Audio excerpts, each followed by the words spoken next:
Hello, I'm Rachel DeSando at SpeechForLife, and I'm here with Miss Kristen. We've been getting a lot of inquiries about dyslexia. We have a lot of great content already on our Facebook and Instagram about dyslexia, so you can learn some of the signs and symptoms. We've got some good myth busters and some strategies that will help. And of course, we offer our complimentary consultations if you'd like to discuss these things further. But for today, I just wanted to kind of dive in and talk about some clinical terms that we use, and then talk about what it might look like and the things that our parents are saying that they observe in their students that might be struggling with reading. So one of the main areas that we look at is decoding.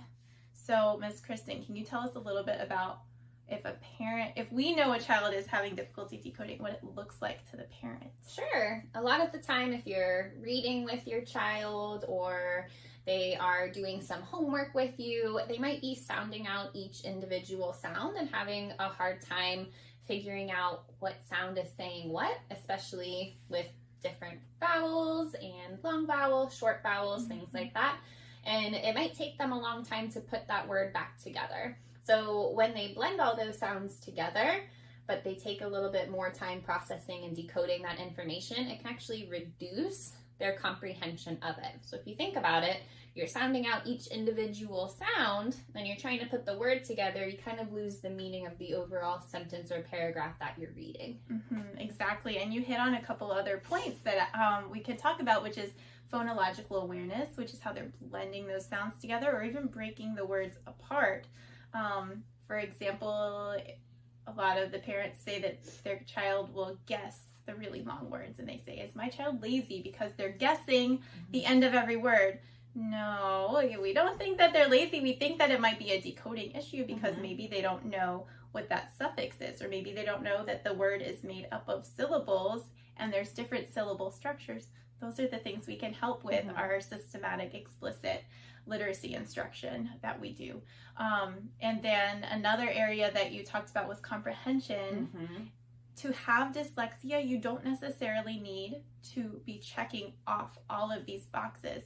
You might see the deficits in one area more than another area. Every child has strengths, and even in reading, if they're struggling with reading, our job that we like to do is find those strengths and then figure out how we can lift them up. So we've talked about comprehension, phonological awareness, decoding, and is there anything else that these parents are really seeing that we can add on to the list? I think just overall, if a child really goes against something, if you're having a really hard time getting them to read or write, think about why. Typically, we avoid things that are difficult for us. It's just our human nature. So if you're seeing that your kid really doesn't want to read, really doesn't want to write, it's probably not because they're lazy, but they may need extra support to get them more motivated to do that.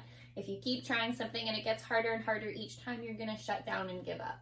So we want to make sure that we can identify any strengths so that we can build them back up and keep them more open so that they can learn these new strategies to help them decode. Exactly.